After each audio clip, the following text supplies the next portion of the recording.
Hello and welcome to the fourth episode of the Neurodivergent Navigator Podcast. I'm your host, Caitlin Warren, and today I will be discussing and exploring the question of what is masking.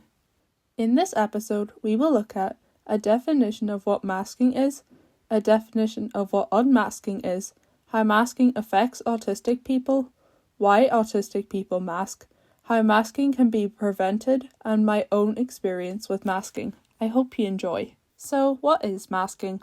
Well, in simple terms, masking is a term used for when autistic people hide their autistic traits to appear more normal and to try and fit in.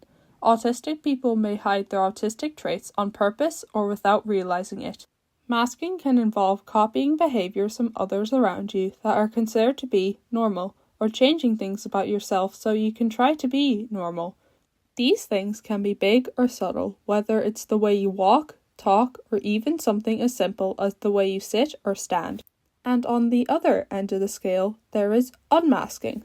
Unmasking is when autistic people slowly try to stop camouflaging their autistic traits and try to let go of behaviors that they adapted and copied to try and fit in with neurotypical or non-autistic expectations.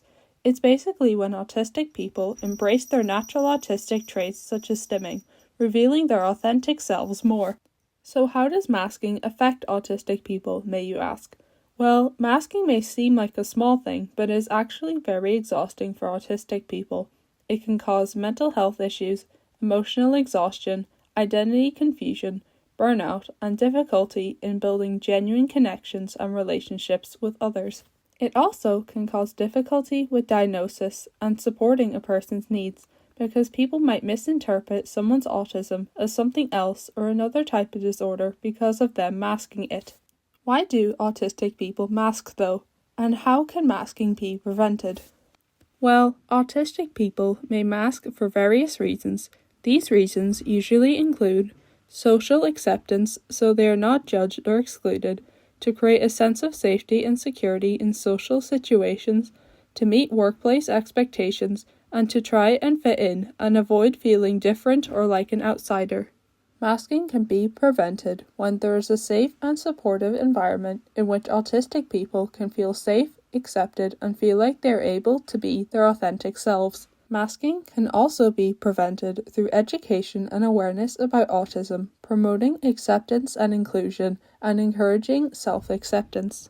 As for my own experience with masking, in the past, I would have tried to suppress my own autistic traits in ways such as staying quiet instead of stimming or forcing myself to maintain uncomfortable eye contact, and I thought that I had to be like everyone else to be liked. But now, I embrace my autistic traits and try to show people as much of the authentic me as I can, and I hope that this podcast and my autism advocacy efforts in general can contribute to making a more inclusive society where autistic people can be themselves and don't have to feel like they have to mask or hide who they are. Thank you for listening to this episode of the Neurodivergent Navigator Podcast. I hope this episode helped you learn about and get better insight into what masking is and the other elements to do with it. Have a great day or night, and as always, stay weird.